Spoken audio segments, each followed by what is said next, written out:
আল্লামা মামুনুল হক, আল্লামা আইয়ুবী, পীর সাহেব জিন্দাবাদ, লিল্লাহি তাকবীর, লিল্লাহি তাকবীর।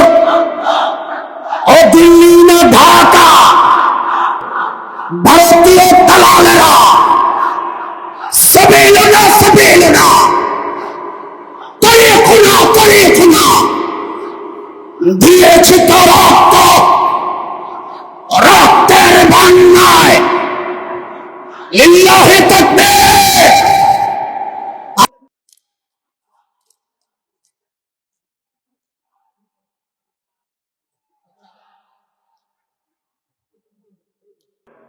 এইবার আমাকে বলেছিল 2 দিন বয়ান করবেন, 9-10। আপনাদের সবার কাছে বিচার দিচ্ছি, আমি লিডারের কাছেও বিচার দিচ্ছি। 9 তারিখেও বয়ান করেন নাই, আজকেও ফাঁকি দেওয়ার চেষ্টা করেছিলেন। মাহফিলের বয়ান এবং গতবারের পুলিশের বাধার বয়ান, দুইটা ইনশাল্লাহ একসাথে আগামী বছর হবে। হয়তো শাহাদাত, নয়তো খেলাফত। আমরা লিল্লাহি তাকবীর, লিল্লাহি তাকবীর। ও দিল্লি না ঢাকা, ভারতীয় দালালেরা সাবিলুনা সাবিলুনা, তরিকুনা তরিকুনা, দিয়েছে তো রক্ত, রক্তের বন্যায়। লিল্লাহি তাকবীর। আল্লামা মামুনুল হক, আল্লামা আইয়ুবী, পীর সাহেব জিন্দাবাদ। আপনি বয়ান করতে থাকেন। ওই বেটা, আমি স্লোগান দিয়ে গলা বাংলা এখন কাপি বয়ান করতে থাকে না। আচ্ছা বসেন বসেন বসেন বসেন।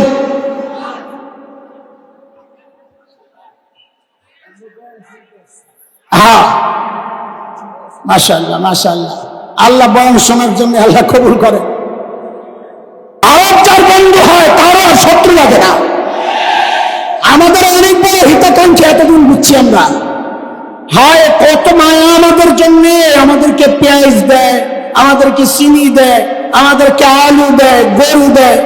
এখন একটু লেনদেন পারা বসছে, এখন খালি হুমকি দেয়, পেজ বন্ধ করে দেবো, পেজ বন্ধ করে দেবো।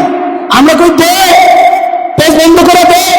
আমাদের আম্মাই শিখায় গেছে পেজ ছাড়াও তরকারি রান্ধন যায়। লাগবে না তোকে পেজ, খা তোরা।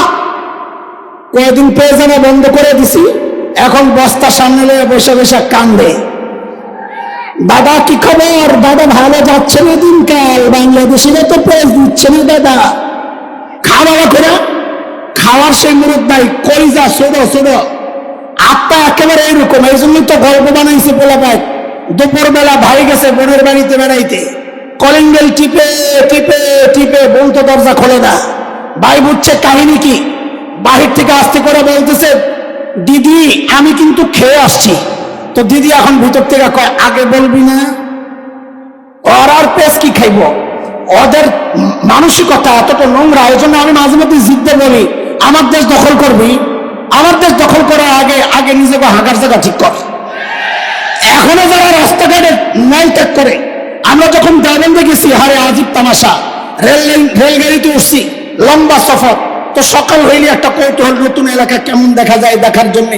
জানালার কাছে আইনি তো লজ্জায় মুখ ফেরাই নিতে হয়েছে। কেন? রেল লাইনে সব লাইন ধরে ফ্যামিলি প্যাকেজ। কি বুড়া জুয়ান নারী পুরুষ ঘুরা গাড়া যা আছে সব বোতল একটা লাইন ধরে বেয়াকাম সারতেছে। বেডিরা ইজ্জত বাঁচানোর জন্য ঘুমটাটা টাইম না পিছন দিয়া খালি। ওরা বলে আমার দেশ দখল করবো, কোন তো দেখি কারবার। আরে কারোর দেশ দখল করার জন্য উন্নত মানসিকতা লাগে, শক্তিশালী মানসিকতা লাগে। এটা তো বের নয় খালি বেসকি দিতে পারবি। আমি বলি একটু হিম্মত করে ভিক্ষা যা, একটু হিম্মত করে ভিক্ষা যা। খেলা হবে, হবে খেলা। ছোটবেলা থেকে যে জিহাদের চেতনা লালন করছি, তোরা না ঢুকলে তো বাস্তবায়ন করা যাচ্ছে না। একবার সাহস করে ভিক্ষা যা। আরে আমার দেশকে দখল করবি, আমরা তো স্বপ্ন দেখি অন্যত। আলহামদুলিল্লাহ আমাদের স্বপ্ন বাস্তবায়ন শুরু হয়ে গেছে। তাকায়া দেখ, সিরিয়ায় কালিমার পতাকা উঠে গেছে, আফগানিস্তানে কালিমার পতাকা উঠে গেছে। স্বপ্ন দেখি ইনশাআল্লাহ খুব শিগগির দিল্লির লালকেল্লায় আমাদের কালেমার পতাকা উঠবে।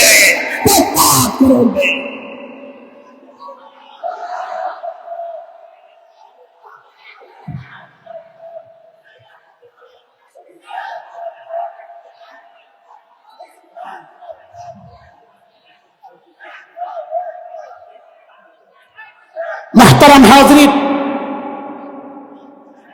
আমরা ওদেরকে অনুরোধ করব এদেশীয় এজেন্টদের মাধ্যমে খবরটা পৌঁছায় দিতে চাই। আমার দেশে ঢোকার আগে আমার পূর্বপুরুষের ইতিহাস ঐতিহ্য একটু পড়ে আসো, তোমাদের ভালো হবে। আমাদের একটা সোনালী ইতিহাস আছে, ওলামায়ে দেওবন্দের একটা সোনালী ইতিহাস আছে। ওলামায়ে দেওবন্দের রক্ত যখন এই জমিন স্পর্শ করেছিল, ব্রিটিশ লাল কুত্তারা পালাতে বাধ্য হয়েছে। ওলামায়ে দেওবন্দের রক্ত যখন আফগানিস্তানের জমিন স্পর্শ করেছিল, রাশিয়ার শেখ বন্ধুকেরা পালাতে বাধ্য হয়েছে। ওলামায়ে দেওবন্দের রক্ত যখন তালেবানদের শরীর হয়ে আফগানিস্তানের জমিন স্পর্শ করেছে, আমেরিকা, নেটো, লাল কুত্তারা লেজ গুটায়া পালাতে বাধ্য হয়েছে। এটা হচ্ছে আমাদের পূর্বপুরুষের ইতিহাস। কিন্তু নতুন প্রজন্মের নতুন পেগাম শুনে নাও, আমরা নতুন এক ইতিহাস তৈরি করতে চাই। সেটা হচ্ছে, যদি আমার দেশ হুমকির মুখে পড়ে, দিন আর শরিয়াত যদি হুমকির মুখে পড়ে, কোন বিদেশি যদি আমার দেশকে দখল করার জন্য ঢুকে যায়, আল্লাহর কসম একটাকেও পালাতে দেওয়া হবে না, পালাতে দেওয়া হবে না।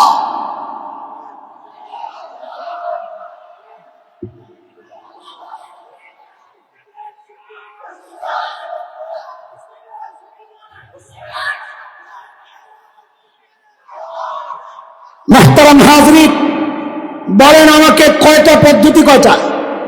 বয়ান করতে গেলে আসতে যায় করবো কি, আমি বয়ান শুনতে আইছি, এটা বলা মানে ফাঁকি দেওয়ার লাইন খুঁজতেছে। আমরা এগুলো জানি, কি বলে, এই জন্য বেশি লম্বা করবো না। আমি দুইটা, ওই ঢোকার 4 পদ্ধতির 2টা পদ্ধতি একটু বর্তমান সময় আপনাদেরকে দেখাই। অপপ্রচার, অপব্যাখ্যার এটা টান দিলে অনেক সময় তো হবে। আমি অপপ্রচারের একটা ছোট্ট উদাহরণ আপনাদের সামনে পেশ করি। এই সমাজের অপপ্রচার কিভাবে শয়তানরা অপপ্রচারের মাধ্যমে আমাকে আপনাকে কোরআন থেকে, কোরআনী শিক্ষা থেকে দূরে সরাইতে চেষ্টা করতেছে। একটু খেয়াল করেন, দেখেন বাংলাদেশের বিভিন্ন দিবস আছে, 26 মার্চ, 16 ডিসেম্বর, 21 ফেব্রুয়ারি। এই দিবসগুলোকে কেন্দ্র করে বাংলাদেশে স্কুল কলেজগুলোতে খেলাধুলার প্রতিযোগিতা হয়, হয় কিনা? এই খেলাধুলার প্রতিযোগিতার একটা ইভেন্ট আছে, যেমন খুশি তেমন সাজো, আছে না? আছে, আছে। যেমন খুশি তেমন সাজো, যা সাজে এগুলা কি আসল না নকল? হ্যাঁ হ্যাঁ, আমাদের যশোরের কোন মাদ্রাসায় যেমন খুশি তেমন সাজিল মুজাহিদ, কি আসল না নকল? নকলটা দেখে সব পায়জামা নষ্ট হয়ে গেছে। আসলটা দেখলে তোরা কি করবি? নারী মুড়ি বাইর হয়ে যাবো পিছন দিয়া। কথা ঠিক কিনা গো? চিনলে না তো, বুঝলে না তো নিজের পরিচয়। অপপ্রচারের একটা ধরন দেখাচ্ছি আপনাদের। এই ইদানিং আমরা শুনতে পাচ্ছি, সেই যেমন খুশি তেমন সাজের মধ্যে 2টা সাজ। একটা ছোট্ট বাচ্চাকে দাড়ি টুপি লাগায়া হুজুর বানায়, ছোট্ট বাচ্চা।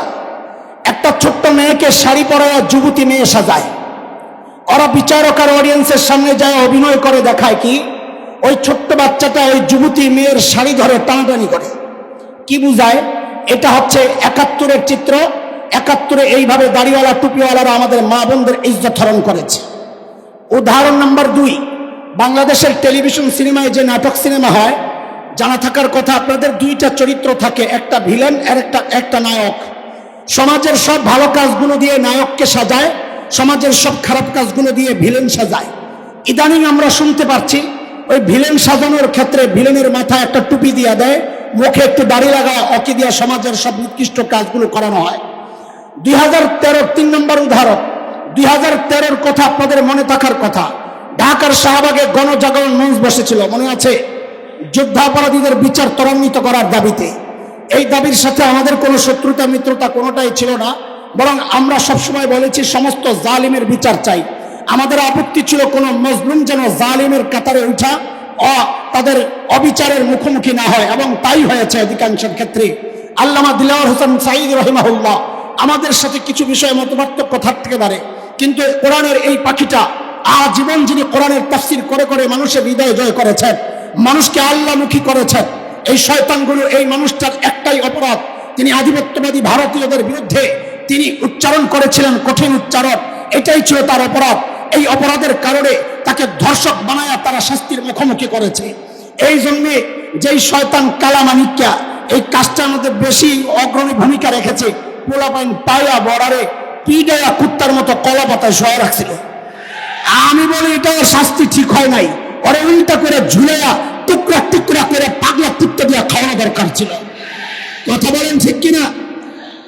এই 2013 সেই গণজাগরণ মঞ্চের উত্তাল সেই দিনগুলোর উত্তাপ আমার শরীরে লাগতো, কারণ আমি তো শাহবাগের কাছেই আমার বাসা।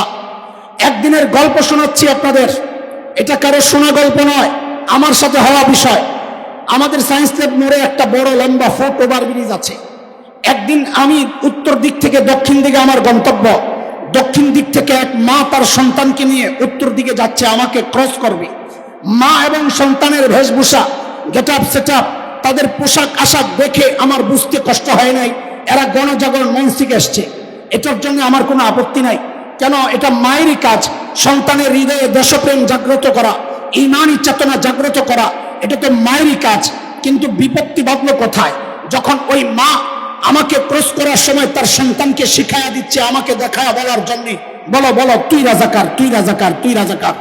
এরে দোস্ত, এই ছোট্ট বাচ্চাটা গণজাগরণ মঞ্চে তো গিয়েছে, কিন্তু সে জানতো না রাজাকার দেখতে কেমন।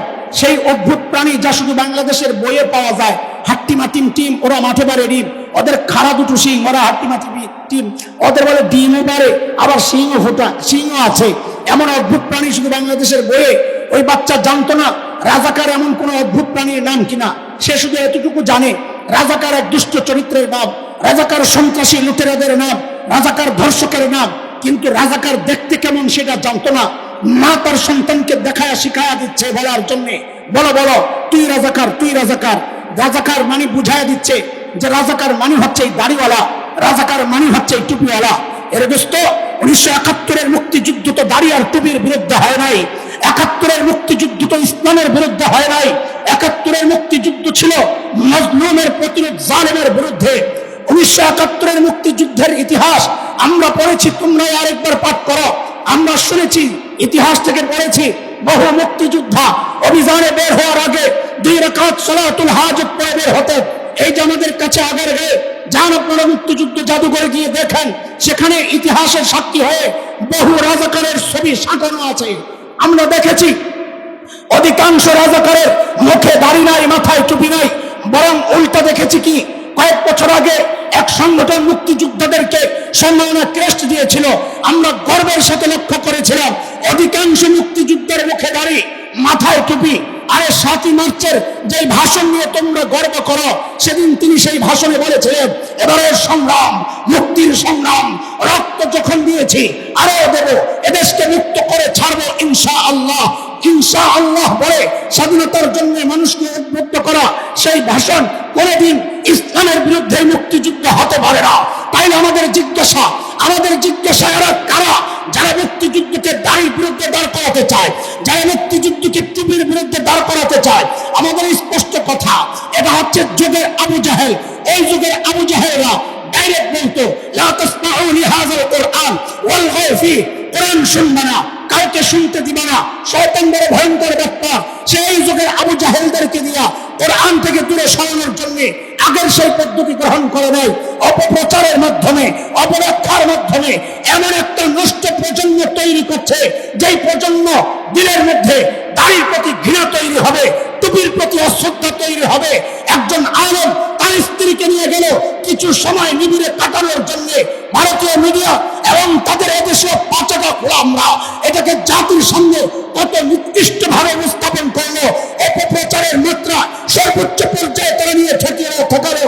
এর দোস্ত, আমাদের স্পষ্ট পেগাম, বাংলাদেশে ইসলাম কচুরি পায়ের মতো ভাইসা আসে নাই। এই দেশের ইসলামের গোড়ায় আল্লামা শামসুদ্দিন কাসেমী রাহিমাহুল্লাহর মেহনত আছে, এই দেশের ইসলামের গোড়ায় হাফিজের মেহনত আছে, এই দেশের ইসলামের গোড়ায় শামসুল ফরিদপুরের মেহনত আছে, আল্লামা আহমদ শফির মেহনত আছে। বাংলাদেশ থেকে ইসলাম নিশ্চিহ্ন করা এতটা সহজ হবে না ইনশাআল্লাহ। আমাদের প্রধান শরীরাও 1971 দেশ মুক্তির জন্য মুক্তিযুদ্ধ হয়েছে, ইমান রক্ষায়, দিন রক্ষায়। যদি আরেকটি যুদ্ধের প্রয়োজন হয়, আবার যুদ্ধ হবে, আবার যুদ্ধ হবে।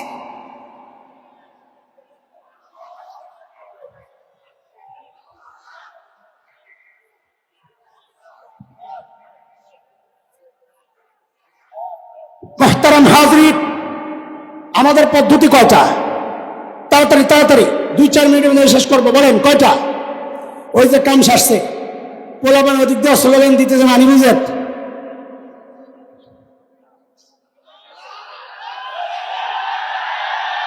হায় রে আল্লাহ। ঠিক আছে ঠিক আছে, আল্লাহ তাআলা আমাদেরকে শয়তানের সমস্ত ধোঁকা থেকে বাঁচার তৌফিক দান করেন। শয়তানের ধোঁকার যত লাইনঘাট আছে এগুলো আমাদের কাছে আল্লাহ স্পষ্ট করে দেন, আমিন। ওয়া আখিরু দাওয়ানা আলহামদুলিল্লাহি রাব্বিল আলামিন। আসসালামু আলাইকুম ওয়া রাহমাতুল্লাহি ওয়া বারাকাতুহু।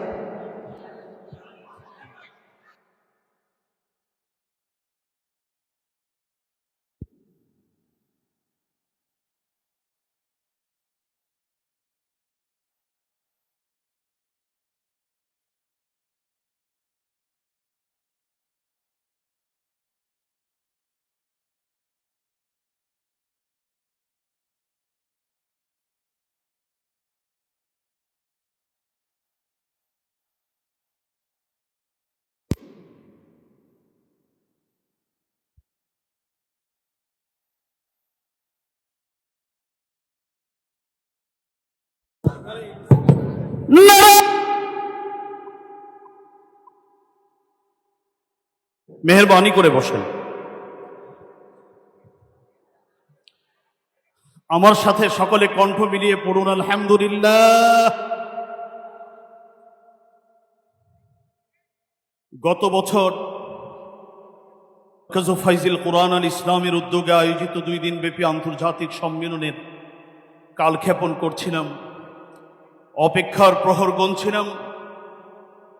মজলুম আলিম দ্বীন শেখুল হাদিস ইবনে শেখুল হাদিস হযরতুল আল্লাম মাওলানা মাহমুদুল হক সাহেবকে দিয়ে আমাদের সালানা জলসার আয়োজন করব, কিন্তু দুর্ভাগ্য আমাদের থেকে তিনটি বছর কেড়ে নিয়েছিল সেই জালেম গোষ্ঠী সম্প্রদায়।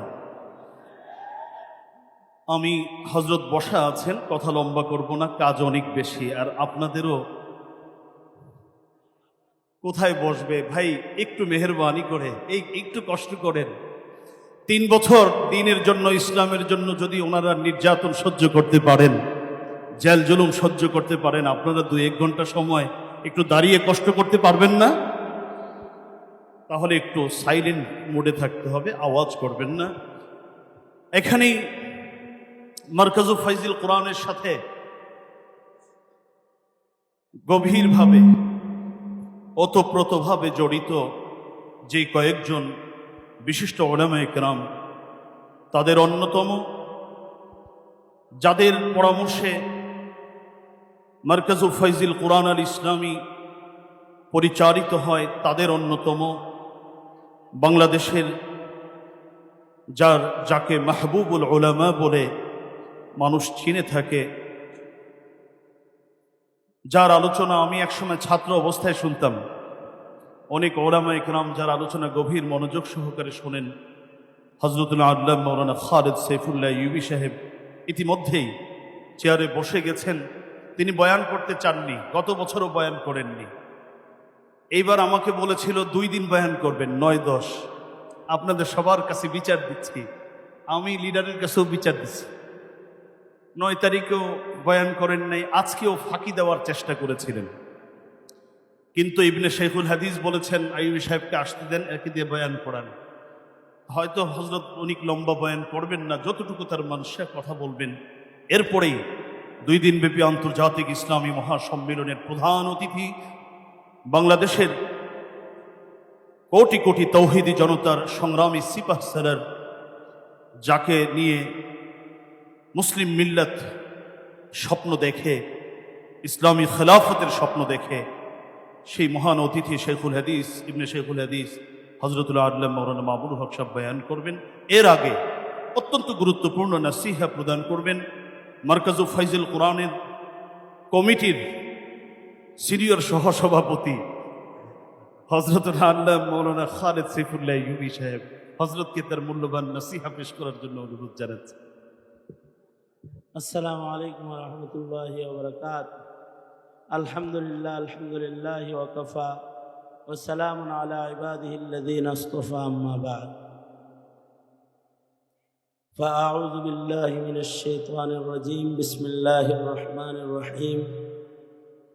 جاء الحق وزهق الباطل إن الباطل كان زهوقا.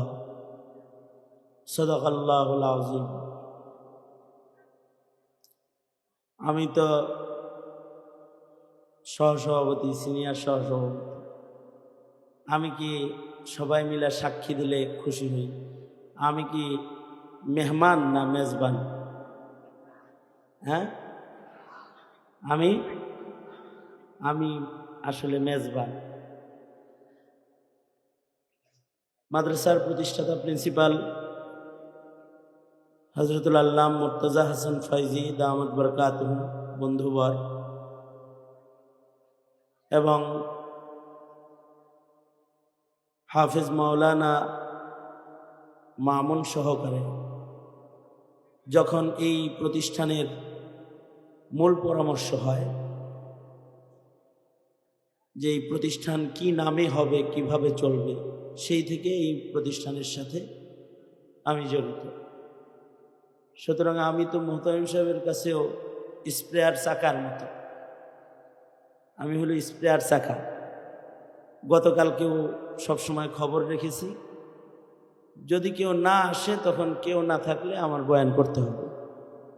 আজকের পরিবেশে তাই, যখন কেউ থাকবে না তখন বয়ানের সুযোগ পেলে মেজবান হিসেবে বয়ান করতে হবে। তো মারকাজু ফাইজুল কোরআনের একটা স্বপ্ন আছে। স্বপ্ন হলো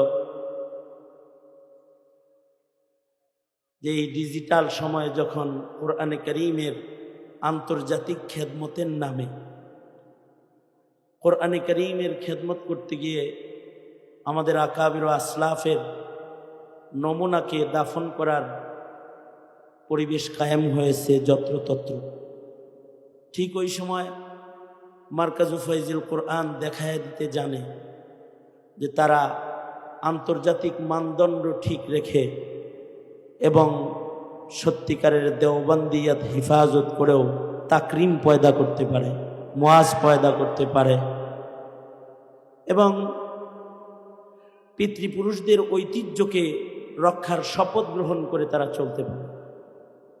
এটি একটি মারকাজু ফাইজুল কোরআন ফাইজুর রহমান রহমতুল্লাহ আলাইহের ফয়েজ প্রকাশের একটা সংগ্রাম। এই সংগ্রামকে আল্লাহ তাআলা কবুল করুক। এই প্রতিষ্ঠানের সাথে যারা জড়িয়ে আছে সকলকে আল্লাহ তাআলা কবুল করুক। এই প্রতিষ্ঠানের বড় সফলতা হলো আজকের মামুনুল হক দামাত বরকাতুহুম, যিনি আজকের মধ্যমণি, ওনার সন্তানরা এই প্রতিষ্ঠানের ছাত্র, ওনার ছেলেরা এই প্রতিষ্ঠানে পড়েন। তার মানে হলো মামুনুল হক দামাত বরকাতুহুম জানেন যে মামুনুল হকের আদর্শিক চেতনাবোধ জাগ্রত করার মতো যোগ্য ব্যবস্থাপনা মারকাজু ফাইজুল কোরআনে বিদ্যমান রয়েছে। এটি মারকাজু ফাইজুল কোরআনের সফলতা।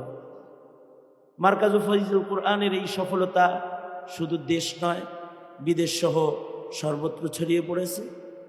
আমি মাদ্রাসার ইন্তেজামিয়া কমিটির পক্ষ থেকে এই সফলতার ধারা অব্যাহত থাকতে আপনাদের কাছে দোয়া কামনা করছি এবং মারকাজু ফাইজুল কোরআনের যে সকল কঠোর কিছু সিদ্ধান্ত, সে সকল সিদ্ধান্তের সমালোচনা না করে সে সকল সিদ্ধান্তগুলো আকাবির ও আসলাফের নমুনা হেফাজতের জন্য করণীয় পদক্ষেপ হিসেবে সাধুবাদ জানানোর জন্য আবেদন জানাচ্ছি।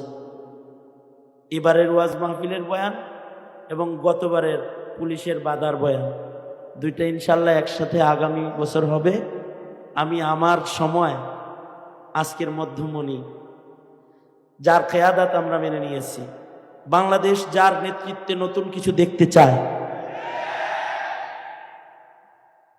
আকাবিরদের হাত ধরে বাংলাদেশ আকাবির আসলাফদের যে রং বাংলার মাটিতে বারবার বিজয়ের দেখেছে, সে বিজয়েরই ধারা অব্যাহত রাখতে অগ্রসেনানী হিসেবে যিনি তার জীবন বাজি রেখে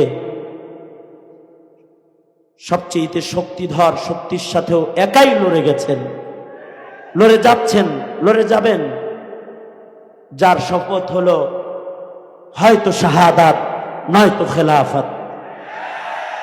আমরা আল্লামা মামুনুল হক সাহেবকে ওয়াদা করছি ইনশাআল্লাহ হক হক্কানিয়তের প্রতীক হয়ে আপনি সামনে বাড়বেন। হকের কাফেলা এরা সবাই আপনার সৈনিক হয়ে জান দিতে প্রস্তুত রয়েছে ইনশাআল্লাহ। এবং আজকের এই মহতী সম্মেলনে আমি আপনাদের কাছে সবচেয়ে বেশি দোয়া যে মানুষটার জন্য এখন চাইব সেটা হলো হযরত মাওলানা মুর্তজা হাসান ফয়জী দামাত বরকাতুহুম। ওনাকে আল্লাহ তাআলা আরো মেহনত করার তৌফিক দান করেন। খুব দ্রুতই যেন মার্কাজ একটি জাতীয় অবস্থান নিয়ে বৃহৎ জায়গার পরে জাতির সামনে দাঁড়িয়ে যেতে পারে এমন একটা মেহনত আল্লাহ তাআলা তাকে করার তৌফিক দান করেন, সুস্থ রাখেন এবং মার্কাজের শিক্ষকদেরকে কবুল করেন, ছাত্রদেরকে কবুল করেন, যারা দূর থেকে এসেছেন সকলকে আল্লাহ তাআলা কবুল মঞ্জুর করেন। আমি আমার সময়টুকুনো শেখুল হাদিস ইবনে শেখুল হাদিসকে হাদিয়া দিয়ে আমি আমার বক্তব্য শেষ করছি। আসসালামু আলাইকুম ওয়া রাহমাতুল্লাহি ওয়া বারাকাতুহু।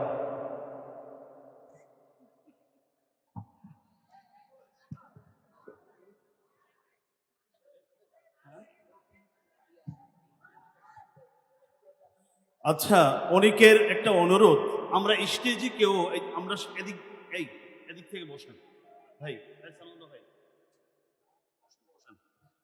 যাদের সুযোগ আছে সামনে একটু বসার, কষ্ট করে বসলে অন্যদের জন্য একটু সহজ হয়।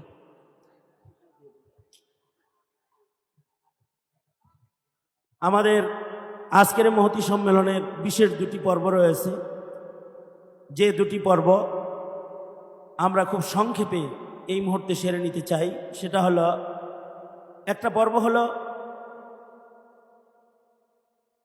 মাওলানা মুর্তজা হাসান ফয়জী লিখিত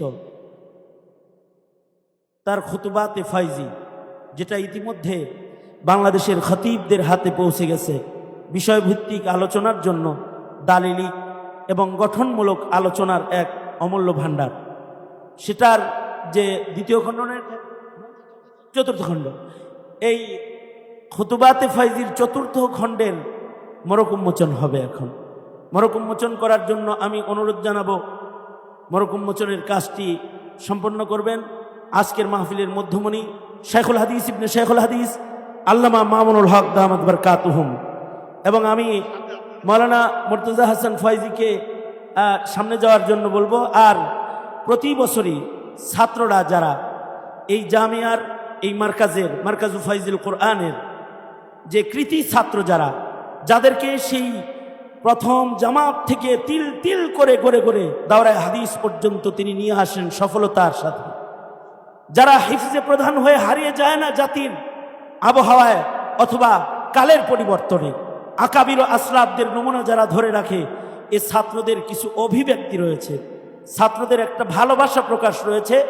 ছাত্রদের পক্ষ থেকে মাওলানা মুর্তজা হাসান ফয়জীকে পাগড়ি প্রদান করবেন আল্লামা মামুনুল হক সাহেব এবং উলামায়ে কেরাম সহকারে ছাত্রদের পক্ষ থেকে তাদের শ্রদ্ধা ও ভালোবাসার প্রাণ পুরুষকে তারা তাদের পক্ষ থেকে একটি আবা পড়ায় সম্মাননা প্রদর্শন করছে। আমি এটি করবার জন্য, কাজটি সম্পন্ন করবার জন্য হিফজ বিভাগের আমিনুত তালিম মূল ভূমিকা যিনি রেখে থাকেন, হাফেজ ভাইস প্রিন্সিপাল এবং হিফজ বিভাগের গুরুত্বপূর্ণ জিম্মাদারি যিনি কাতার থেকেও অক্লান্ত শ্রমের মাধ্যমে প্রধানের দায়িত্ব পালন করে থাকেন, হাফেজ কারি মাওলানা আব্দুল্লাহ আল মামুন হাফিজাহুল্লাহকে ওই বড় হবে সব কই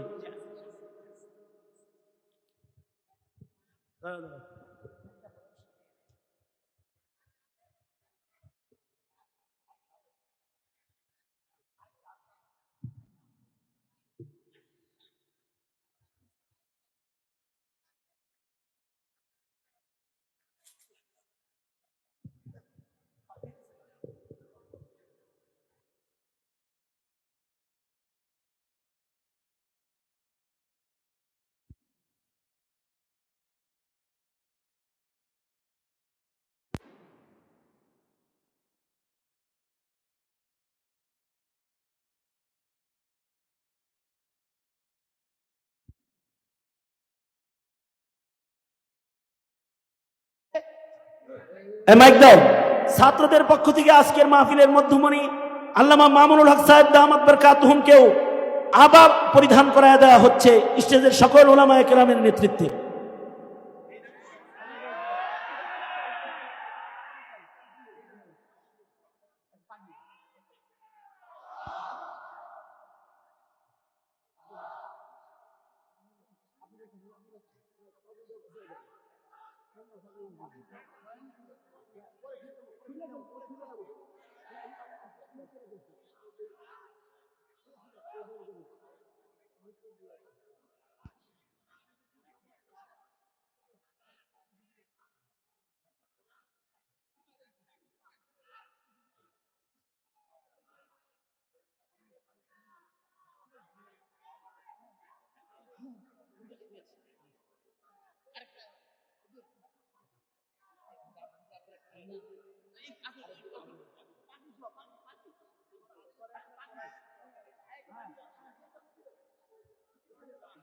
মৌলানা মুর্তজা হাসান ফয়জি মাসুম সাহেবের আব্বা জানকে, গর্বিত পিতাকে, যে পিতার ঔরসে এমন আদর্শ সন্তান জন্মগ্রহণ করেছে, সোনার সন্তান জন্মগ্রহণ করেছে, যারা জাতিকে জাতীয় কিছু উপহার দিতে পেরেছে, বারবার সারা বিশ্বে বিজয় এনেছে, যে গর্বিত পিতার স্বর্ণ সন্তান, সে পিতাকেও সম্মাননা আবা পরিধান করিয়ে দিচ্ছেন আজকের মাহফিলের প্রধান অতিথি আল্লামা মামুনুল হক দামাত বরকাতুহু।